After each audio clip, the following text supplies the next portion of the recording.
Selamat petang. Terima kasih rakan-rakan media sebab menunggu sehingga prosiding inquest selesai. Ringkasan, hari ini saksi kanak yang ketiga. Untuk secara ringkasnya, dia memberi keterangan yang Zara dipanggil ke dom lain dan dia dengar juga ada perkataan yang dikeluarkan oleh pelajar lain semasa Zara di soal siasat.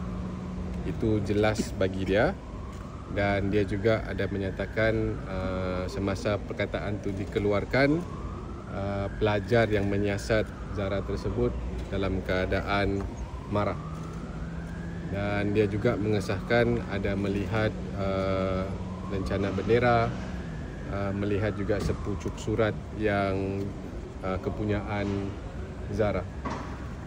Saksi ini tidak terlalu banyak menceritakan tentang kejadian, sebab sewaktu tu dia bercerita dengan kawan-kawan dia lah pada masa tu.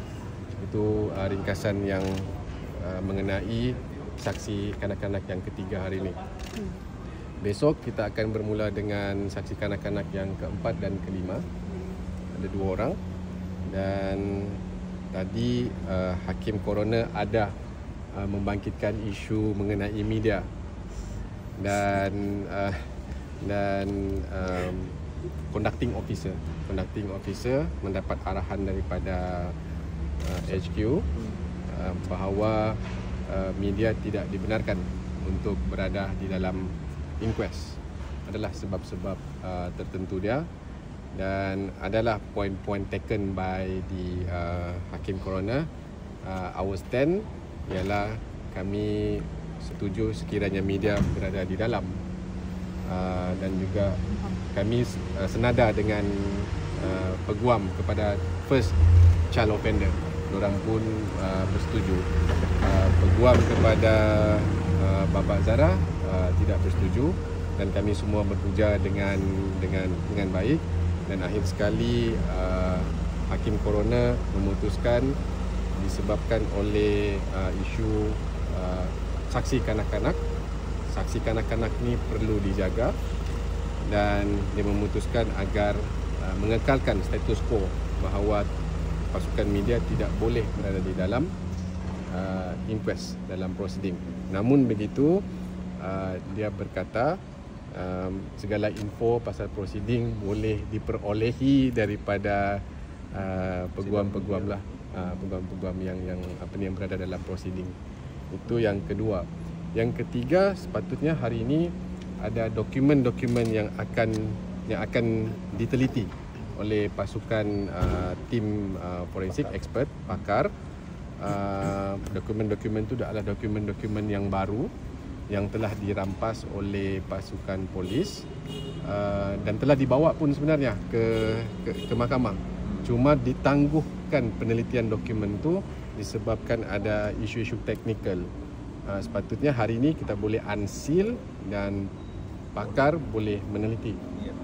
Namun kami menggunakan plan B, conducting officers pun bersetuju. Minggu depan, selepas minggu depan barulah dokumen-dokumen baru itu diteliti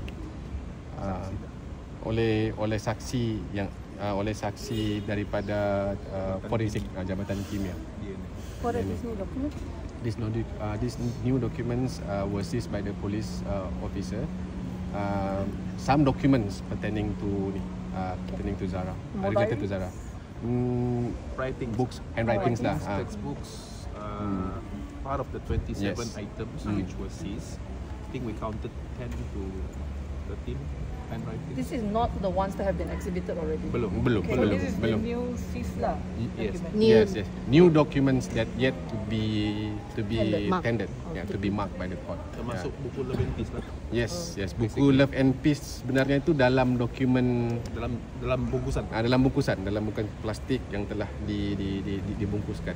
Sepatutnya hari ini buka dan diteliti oleh pakar, 3 orang pakar, tapi ditangguhkan pada hari lain lah, atas persetujuan pihak kami dengan juga conducting officers. So ada anggaran selesai bila untuk dorang teliti? Diorang akan berada di sini sehingga meneliti dokumen sehingga besok dan akan kembali ke Semenanjung dan kemungkinan besar akan datang semula untuk meneliti dokumen yang akan dibuka oleh saksi dan jabatan kimia. Mungkin dalam minggu depan. Ini yang 27 item tu lah. Ya, tapi bukan semua. Dalam mungkin 10 ke 12 gitu item saja.